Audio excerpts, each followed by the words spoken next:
Residence Training Course, created by United Cerebral Palsy of Greater Chicago Infinitec in partnership with the Lester and Rosalie Annixter Center. This course is designed to keep you and your consumers safe. This section will provide information on universal precautions and exposure incidents. Upon completion of this section, there is a quiz. To advance to the next required course, you will need to obtain a passing score on the quiz. Most employees working in school or rehabilitation settings do not have regular contact with body fluids as a part of their jobs. However, some employees may have risk for exposure to bloodborne illnesses based on their job tasks. For example, performing tasks such as CPR or first aid, assisting individuals with toileting or other personal care, and handling physically aggressive individuals may increase the risk of exposure. Or being Employees can reduce their risk by practicing universal precautions. Universal precautions are the practice of treating everyone as if they are infected with a bloodborne illness and taking necessary precautions at all times. Okay, and I reiterate this one key thing. Just because you know them, just because you have a cousin, or because you have a niece or nephew or whatever playing on the team, or whatever it may happen in the future, does not mean that you get to decide that you're not going to use universal precautions. Okay? So you have to use them all the time. Everybody's infected, including you. That's how we work. With our students, try the The most universal precaution system is based on using personal protective equipment, for example gloves, and following procedures for handling, cleaning, and disposing of contaminated materials and hand washing. You can reduce your workplace risk for exposure to bloodborne illnesses by anticipating and preventing exposure to blood and other body fluids whenever possible, covering your own non-intact skin at all times, and using appropriate personal protective equipment. In school and rehabilitation settings, the most commonly used personal protective equipment is gloves. You must use gloves anytime you expect hand contact with blood or other body fluids. Latex gloves are best, but employees with latex allergies should use a non-latex alternative. Depending on the situations you encounter in your job, other PPE may include eye goggles and face masks. We don't have any latex gloves. Everything that we issue are vinyl gloves, okay? And, you know, in each of your jobs as coaches or volunteers, you're going to have blood spills. I know on Friday night here at the home game we had a pretty good blood spill from a basketball event that happened where one of our players got a gash above the eye, and anyway, the coaching staff handled it really well, very effectively. One coach took the players, I think the head coach, Mike, took the players and was dealing with them and talking to them, and I think the assistant, I'm not sure who the assistant is here. Oh yeah, Tom Steiner. Well, maybe I don't know. Did Tom that wouldn't clean it up? No, Tom. Who cleaned it up? I cleaned it up. Matt Kruger cleaned it up. And I used the correct spill kit from the. And you put your gloves on and everything, and got it all cleaned up. The mom came down, grabbed the child, got him off to the ER, and I think the game resumed rather quickly, actually, with all that happening and everything. So anyway, it's a good response to, you know, something that if not prepared or not thinking about it in advance could have been a big interruption to the game, and those things will happen.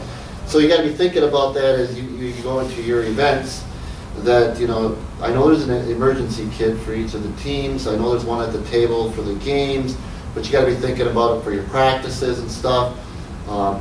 One of the things, you know, if there is a blood thing happening and you did have gloves, and the students got hands available, they can do direct pressure on their own until you're able to get gloves.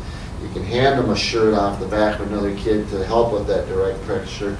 You know, I think nose things probably happen the most. I mean, they can put their head down and squeeze their own nose. until you're able to get gloves and assist with, cleaning up and that type of thing. Very important that you're always protecting yourself and that you're protecting the athletes that you're working with.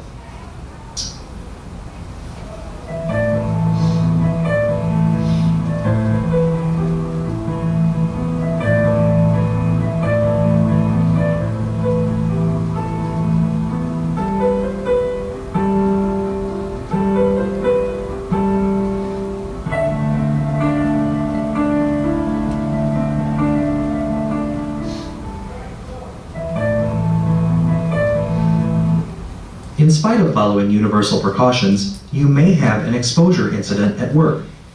An exposure incident is any contact of non-intact skin, for example cuts or rashes, or mucous membranes, for example the eyes, nose, or mouth, with blood or other potentially infectious body fluids. An example of an exposure incident is another person's blood splashing into an open sore on your hand. When an exposure incident occurs, wash the exposed area immediately with soap and hot water, or eye wash if the eye is affected. Complete appropriate paperwork. See your workplace exposure control plan. And follow procedures for medical evaluation and follow-up. That's fine.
Excellent hand washing, by the way.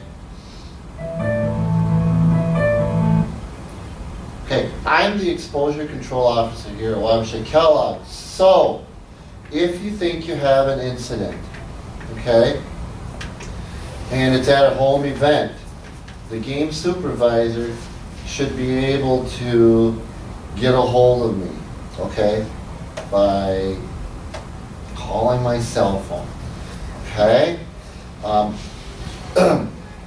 Here's the thing. The likelihood of you having an incident where I'm going to be at my desk, working, where it's like, okay, I'm going to come up here, I'm going to talk to Jim about my, exposure incident that happened, is not very likely that I'll be there when it happens to you. You could be on the road, you have Saturday things, especially wrestling has Saturday things, and so you can try to get a hold of me, but the rule of thumb is, you follow the hand washing procedures and that sort of thing. If you think you had an exposure, you go to the doctor, the ER, the clinic, whatever it is, as quickly as you can, as soon as you can, because with any type of exposure, that type of thing, going in and as quickly as possible allows them a chance, if they think, yes, you do have an exposure, that type of thing, they can do some type of, I don't know what they call it, prophylactic type of treatment. Before there's actually anything happening, they can do something to kind of prevent it. Kind of like the time I got bit by what do they call that, the deer tick, and they said, well, we're just going to give you these things in advance so that you don't end up, getting Lyme's disease or whatever it is. If it's something and you're concerned about it, you think it's happened, go, let me know on the first work day that there is that you went and had an incident, and then we'll get all the paperwork filled out. Does that make sense? Okay. This concludes the Universal Precautions section of the course.